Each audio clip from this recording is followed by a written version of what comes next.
valuable strategies for healing and looking at mental health through a trauma-informed lens. Get ready to feel empowered and confident in managing your symptoms.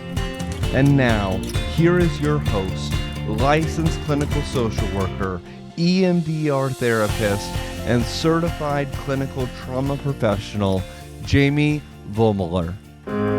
Welcome to Good Enough. I am your host, Jamie Vollmoeller. So excited to talk to you guys today about a topic that's been kind of annoying me lately. And I just felt like it was important to go over with the general public and that a lot of women would probably relate to. And a lot of men could learn from. So today we're going to be talking about why dads are just as crucial in raising well-adjusted humans as moms, because they are. So there's this idea that's still very prevalent in our society that a man who financially contributes to the house, right? And that's all he does. He doesn't clean, he doesn't cook, he doesn't take care of any of the children's needs. Mom does everything. Is, just that's good enough. It's not. It's just not, guys. It's not healthy, and it leads to family system problems. So some of those problems are mainly, the biggest one I see is moms being overwhelmed and burnt out because there's no way that a woman working a full-time job and raising children can do both successfully entirely on her own. And that old model of it takes a village is so very true. And old days, right? Like really old days, they really did, it was a village of people raising all of the children, right? It was intergenerational families raising the children together. And that's why it might have been a little more feasible there, even though there were still problems with that mindset even back then. But it's certainly not feasible now because most grandparents are still working. Most of your siblings are probably working, and most moms have to work. So to put all the burden on mom is an unrealistic expectation and going to lead to problems in the marriage, moms feeling burnt out and not being able to take care of themselves and feeling emotionally regulated. It's really, really important. And I want us to think about what that teaches our boys. What does it teach your sons if, their only expectation as men is to make money? It's not to be a nurturer. It's not to be helpful. It's not to be kind. It's not to be in tune to how their behavior affects everyone else in the house. There are so many men that come home and they do absolutely nothing. They sit on the couch and expect their wife to just, get the dinner ready, get the kids to do the homework, and that's the expectation. But it's kind of teaching our sons that it's okay for them to just kind of phone it in, right? Men want to say that they're the stronger sex, but guys, I see women doing a heck of a lot more. And it teaches our boys that, they don't need to treat their spouse like a partner. And that's really what a marriage is supposed to be, guys. It's supposed to be a partnership. It's supposed to be two people coming together and supporting one another. And yes, it's great that a man is supporting his wife financially, but I think we all know we need a little more than financial support to feel emotionally regulated, to feel happy, to feel valued. It requires more than that. No one's going to feel fulfilled in a relationship where all they're getting is financial support and the emotional aspect or the nurturing aspect is entirely, absent, especially with kids. And also what that teaches our girls, right? We accept the love that we think we deserve.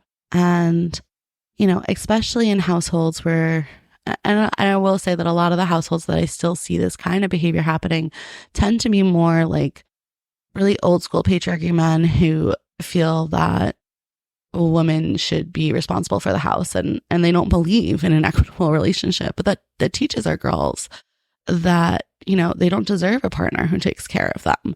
They don't deserve a partner who's going to make sure that their needs are met. And it really teaches them that their needs are not important if their mom's running around like chicken with her head cut off all the time and that's what's to be expected of her life. And that's really something that we should all kind of look at. So I wanted to talk about, how women can assist their partners in understanding that importance of that relationship and gaining the skills. Because I don't think that all men, I know my husband is an amazing dad, but when he first became a dad, or even like leading up to that when we were pregnant, he was terrified. He was terrified. He did not have a good model of what a nurturing father would look like at all. And he was terrified that he was going to fail his kids. And a lot of what I think helped him was, he did a lot of reading on his own because he's a smart man. And just like me and him talking about like how he can be supportive and like how him being engaged with his sons and him, giving them bottles and getting up with them and being the one to hold them and make that eye contact, that bond is important again from infancy, guys. There are so many men that'll say like, oh, I'll I play with them when they're like 5. Well, by that point, they really don't have a relationship with you. Like that is a problem. Because even though you're like, oh, well, they're only 5, I can build a relationship. Well, they still have all the memories of the fact that you weren't around, you weren't there for them, or you didn't address their needs when they were crying and you constantly gave them to mom. Like that doesn't create a safe relationship between a father and his child. It does not seem like you're actually going to be a nurturer and a protector when you choose not to engage for the early years of that child's life. And if you're a man that struggles with that or about to expect a baby or have a young baby and are terrified and don't know what to do, please seek help, because I guarantee if you have those fears that you can gain those skills and learn how to be a nurturing father, because anyone can learn, right? We all have the ability to learn no matter how old we are. So men can learn how to be nurturing, and how nurturing really is a sign of strength and a necessary competence for raising children, not a sign of a weak man. And I feel like that also, that societal belief that men that are emotionally vulnerable or that take care of their kids or, do the dishes and the laundry, like they're not strong men. Like they don't have their household under control. Like I don't know how many marriages are happy with that dynamic, but I know I certainly wouldn't be. That ideal really needs to go by the wayside, guys, because it is entirely necessary for a man to be competent in emotionally regulating his children and putting them to sleep at night and managing their problems, especially with mothers working. Because there's no way, like just like the man's burnt out when he comes home from work, so is the woman. Like it needs to be a team. The families function so much better when we are a team. And when both parents are talking and actively engaged in raising their children, we're more likely to be consistent in our actions. And consistency is so important, guys, in raising kids, that the messaging that we send, like if you have a mom who, when you cry is responsive and does everything, and then when dad's home, nothing is being addressed, or, you're given a bottle and kind of like put in a rocker and not actually held, like there's a difference, and the child will feel that difference in the level of nurturing and caregiving and comfort given. But that also plays out like when the kids are older. If dad continues to be uninvolved, he's not going to know how mom handles things when, Danny cries, or if he gets a boo-boo, what makes him feel better sooner. Like he doesn't know because he's not involved, because he doesn't have a relationship. And that's one of the things I want men to really think about. Like, do you want a relationship with your kids? Because that requires you to be an active participant in their upbringing, right? It really does. And I know there are so many men out there that really do want to be that active participant, but I think our society has really failed in giving men a blueprint of what being a good dad looks like. You've been listening to Good Enough with JB Vollmoeller from Long Island, EMDR. Please stick around after the break, guys. Thank you for listening to Good Enough with a Trauma Therapist. This is your host, Jamie Vollmoeller. If you live in the states of New York or Missouri, we'd love to work with you. New Yorkers, give us a call at Long Island EMDR at 631-503-1539 or visit our website at liemdr.com. And for those of you living in Missouri, please call Brave Counseling and Psychiatry at 573-825-6441. Visit brave-mo.com.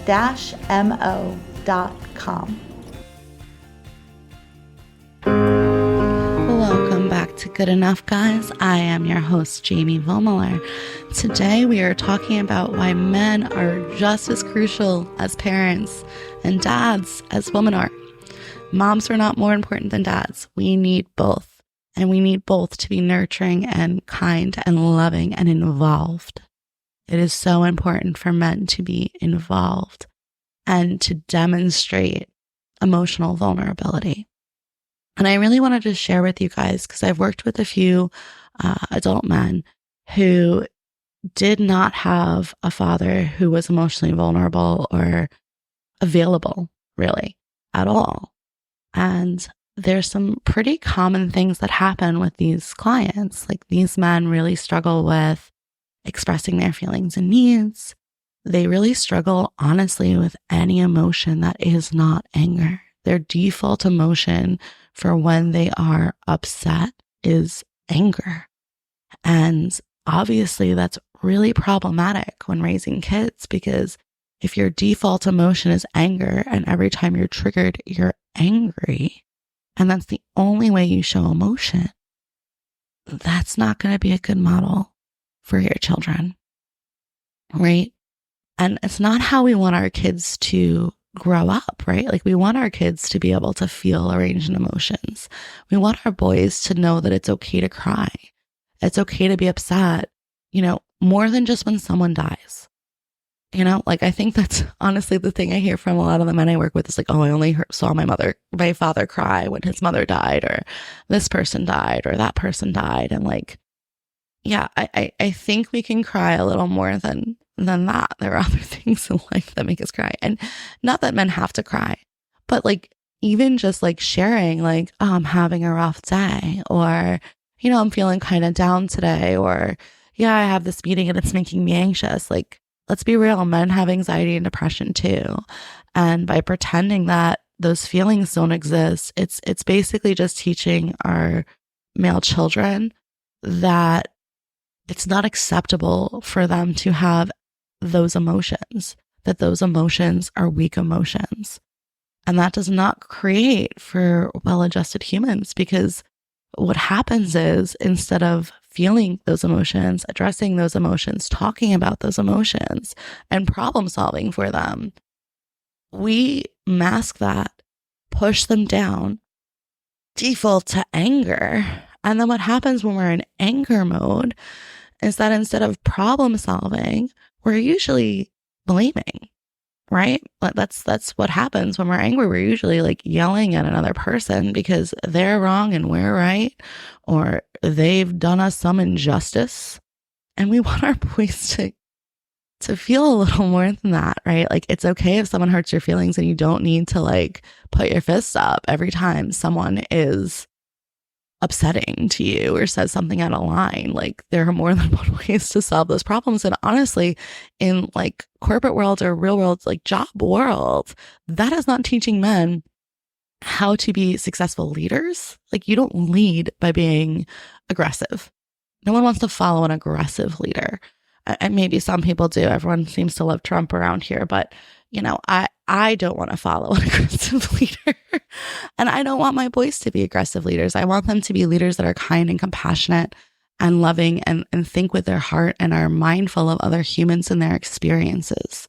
And if we're not teaching our boys how to express emotions other than anger and modeling that for them and demonstrating that for them, how are they ever going to feel safe in doing that, guys?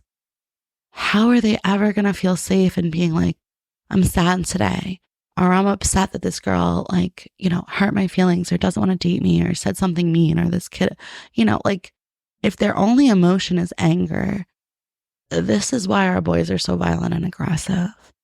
And it doesn't seem to be as big of an issue in a lot of other like European cultures. And it's likely because the mindset there around emotion and talking about feelings and vulnerability is very, very different than what it is here. In some countries, not all countries. Some other countries, it can be more extreme. But the countries with healthier adjusted individuals with lower rates of mental health issues tend to have humans who are able to openly talk about their feelings, because feelings do matter. And we need to understand that children need and crave a relationship with both their parents, right? They don't want just a relationship with their mom. And you going out with them on Saturdays and going to baseball practice, when they're 8 and starting the bond from there isn't going to be as meaningful. And then honestly, this sport becomes what holds you together instead of like the fact that you have a bond over something bigger than a sport. And that's something I see with these men a lot too. Like they bond with their dad over a specific thing that they did together, but there's no other like life lessons or meaningful things that they remember from their childhood from their fathers, because they really were absent and uninvolved emotionally. And we have to understand that relationships are built by our interaction, our communication, and our time spent. So if dads are not committing to spending that time, to putting in that work, that relationship is always going to be weaker. And that is problematic because kids need both their parents to support them. And I've worked with children too. I started out guys specializing in oppositional teens who had mothers who were like over the moon, like did everything in the world, and fathers who were very, very absent, even though they were in 2-parent households. And that kids still act out all the time because they didn't want mom's attention. They wanted dad's attention. And they could never get dad's attention unless they did something wrong, and then dad would react and respond in an angry way. And that was the only time that kid like knew that their dad actually cared. And that's not how we want to be raising our kids. I see so many oppositional youth come through our offices who really are just acting out because they want to be seen. They want to be heard. They want to feel like someone understands. And that's valid, guys. It's valid. And dismissing our kids' feelings or what they're going through, or like those problems aren't that big, it's really damaging. And it's really just communicating to our kids, like, if you have a problem, don't come to me, because I don't think your problems are actually problems. And what happens when our kids don't come to us with their problems, most of the time they're going to their peers. I don't know about you, but I don't want my kids being raised by their peers who might not also be making sound decisions. I'd rather know what's going on and be able to have a heart-to-heart with them and say, like, how do you think you can solve that, kiddo? Or like, I'm really sorry you're going through that. Or this is how I dealt with that. Or maybe we can do this and it would make you feel better. Versus their peers who, again, aren't likely taught those coping skills and are going to resort to drugs, alcohol, sex, all of these things that are major concerns for us as parents, while us not being emotionally involved and emotionally invested in our children is what leads to those behaviors. Or us not being emotionally regulated enough for our kids to feel safe coming to us is what leads to those behaviors. And I'm not blaming parents. I know that every parent does their best, but it's really become my mission to help empower parents to stop just sending your kid to therapy. If your kid is in therapy, let me tell you something, you should be in therapy. Because if you change, the environment changes, the child changes. And that change is going to be so much more impactful, meaningful, long-lasting than sending your kid to a therapist for them to teach them coping skills. They will learn coping skills, but it's not going to fix the relationship with you, which is still going to lead to really negative core beliefs that they're going to have to work through in adulthood. So if your kid is struggling, I want you to really look in the mirror and see what you can do to help and how you can make the environment easier, better, more regulated for them. Thank you for listening to Good Enough with the Trauma Therapist. We appreciate you listening. While our host may provide some personal and professional advice, we want to remind you that this show is for entertainment purposes only. Each individual situation is unique, and Good Enough is not a substitute for mental health treatment. If you need a therapist and are located in New York or Missouri, feel free to reach out to us at liemdr.com or brave-mo.com.